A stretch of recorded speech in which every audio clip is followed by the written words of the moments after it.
dirahmati Allah SWT, serta hadirin hadirat hadir pada malam tu yang lagi dikasihi, dirahmati dan dirindui oleh Allah Subhanahu wa taala. Moga-moga Allah redha di atas kehadiran kita. Mudah-mudahan Allah berkati ataupun berkahi kita punya urusan dunia dan akhirat, dan mudah-mudahan Allah mengangkat darjat kita.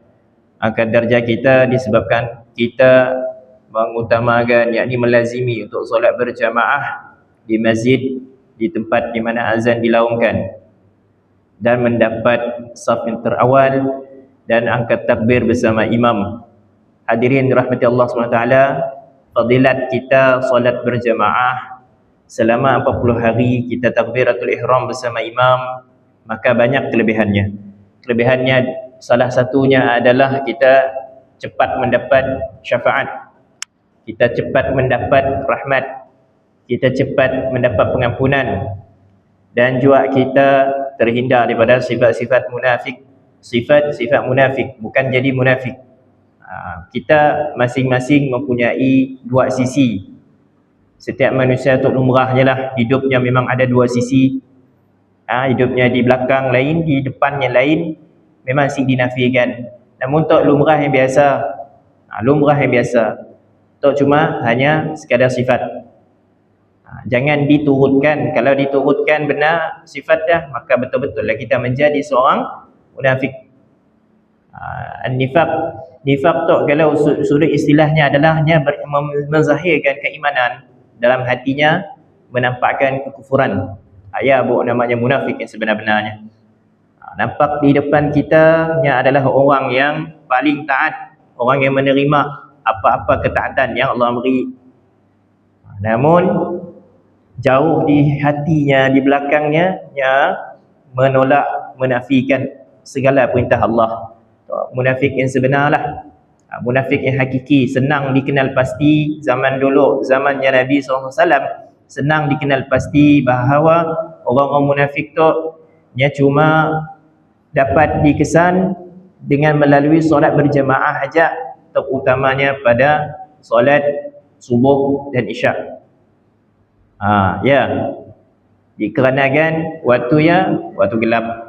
Waktu gelap siklah nampak siapa yang datang. Waktu siang nampak, waktu terang nampak buka siapa yang hadir. Waktu malam ada yang si hadir, curi-curi keluar tanpa segala urusan, tanpa apa-apa keperluan dan hajat, si mendirikan solat berjamaah. Rugi. Sebenarnya rugi orang-orang munafik tu kalau dia tinggalkan solat berjemaah kerana imamnya Rasulullah. Imamnya directly Rasulullah, bukan orang lain.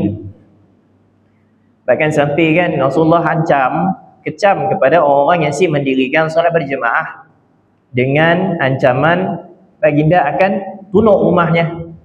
Adakah baginda benar-benar tunuk rumah orang? Tunuk rumah orang. Dia cuma beri ancaman betapa pentingnya solat berjemaah. Sebab pada zamannya imamnya Rasulullah. Satu kewajipan lah jadinya bagi kita kalau para sahabat, kalau kita tu hidup pada zaman para sahabat, kita wajiblah berimamkan Rasulullah. Cuma kita dah berada di akhir zaman, apa yang terdaya kita buat. Namun berusahalah untuk solat berjemaah. Solat berjemaah adalah tarikah kaum muslimin secara umum, solat berjemaah. Kalau jaga solat berjemaah bermaknanya ada masalah agamanya. Orang yang jaga solat berjemaah ada masalah dalam agamanya. Kena agamanya bermasalah kerana ilmunya. Kena ilmunya yakin dengan syariat Allah. Tu masalah.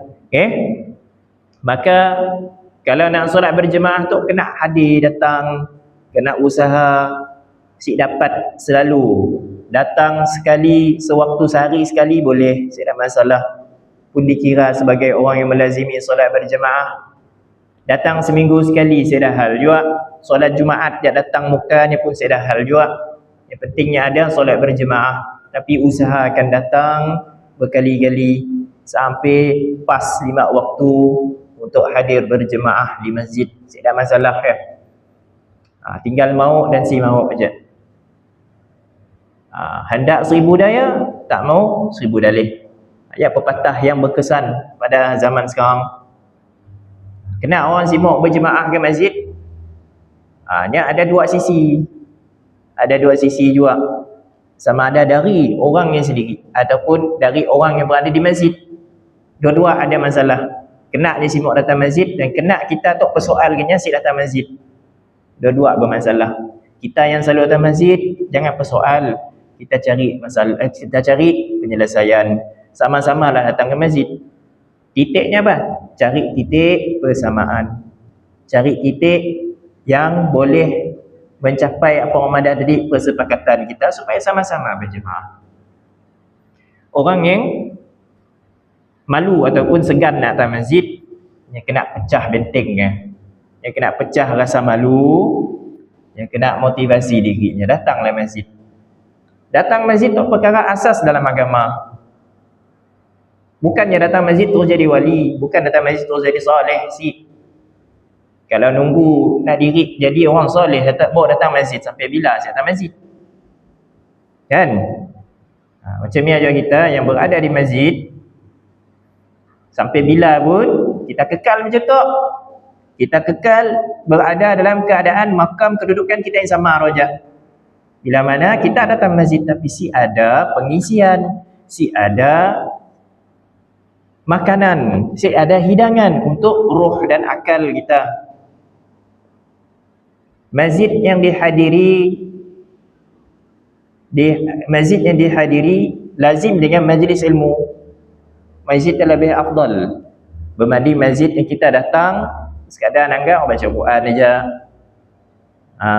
Baca Quran, ngaji, kediri, beramal kediri. Hidup amalannya memang hidup amalan masjid memang. Tapi yang lupa kewajipan ilmu. Ilmu yang wajib. Beramal ya.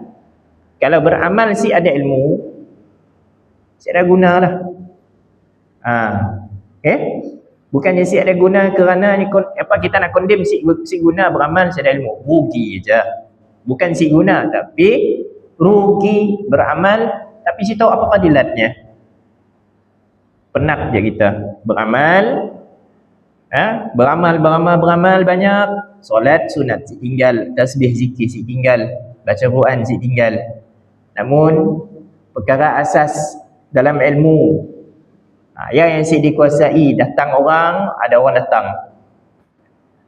Orang yang datang nak nuntut nak cari haknya. Haknya apa? Haknya kepada Allah, nak beribadah. Dia nak cari haknya untuk belajar, untuk kenal Allah. Kita apa peranan kita terhadap orang tu? Kita mengajar. Tapi kalau nak mengajar si ada ilmu macam ni, rugilah. Sebab kita kena atur sikit kesedaran kita tu. Kita kena maju. Maju dari sudut apa? Jangan fikir ilmu, majlis ilmu si ada guna. Ada guna. Majlis taklim tu ada guna. Lebih-lebih lagi berkaitan dengan majlis hukum hakam. Hari-hari kita perlu kepada majlis fardu ain. Kelas pengajian fardu ain hari-hari kita perlu. Sebabnya rutin harian kita.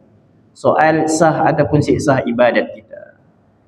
Ya, lagi satu adalah afdal kasih afdal ibadat kita. Ni satu perlu tambahlah. Baik perlu kita belajar fiqh. Okey, pada malam tu kita belajar tentang solat berjemaah. Solat berjemaah tu fiqh solat. Fiqh solat ada banyak pecahan. Fiqh solat apa lagi? Solat berjemaah. Fiqh solat sunat. Fiqh solat jenazah dan banyak lagi. Fiqh solat hari raya. Apa maksud fiqh? Fiqh maksudnya kita nak apa? Nak mencari hukum hakam berdasarkan dalil syariah. Ya dah penting kita menuntut ilmu, kita beribadah pastikannya sesuai dan selaras dengan apa yang Allah kehendaki dan apa yang Rasulullah wala. Okay? Jadi pada malam tu kita sambung pada perbicaraan minggu yang lalu, skip 2 minggu iaitu Hari Raya dengan minggu lepas. Rasa alang-alang kalau kami ni, kalau rasa sekejap gila, mungkin kita boleh direct sikit, supaya kita dapat banyak input lah. InsyaAllah pada malam tu kita sambung pada perkara iaitu tentang permasalahan solat berjemaah, imam atau makmum atau siapa-siapa yang sedang solat terlupa apa? Terlupa aturan, tertib dan apa-apa bacaan dalam solat, ataupun menyalahi peraturan solat. Berkata penyusun Kitabul Majmu', jika imam terhenti pada qiraat iaitu bacaannya kerana terlupa atau tidak terhenti tetapi tersambung ayat lain, atau situasi biasa kita perolehi. Kalau temu imam yang okey, alhamdulillah. Imam yang qari bagus, imam yang hafal Quran bagus, tapi jangan juga selesa. Kadang-kadang imam yang hafiz Quran pun boleh tersabuk, salah masuk surat, salah masuk surah. Surah At-Tin yang masuk ke surah Al-As, illal ladzina amanu wa amilus solihati falahum ajrun ghairu mamnun. Kadang-kadang illal ladzina amanu wa amilus solihati wa tawasaw bil haqq wa tawasaw bis sabr. Ada kadang dia baca surah At-Tin tapi tersambung surah Al-As, dia baca surah Al-As tapi tersambung pada surah At-Tin. Terus apa lagi? Surah Alif Lam Mim, zalikal kitabu la raiba fihi hudal lil muttaqin. Kadang-kadang tersambungnya surah Sajadah. Kadang-kadang ada lagi surah-surah yang lain, ada yang satu ayatnya serupa dengan surah Yasin. Baik, kadang-kadang imam sebelum nak solat standby surah. Jangan kita random, kita jadi imam random je sebenarnya. Yakin, confident. No, kita kena standby. Imam kena standby. Imam kena disiplinkan diri standby.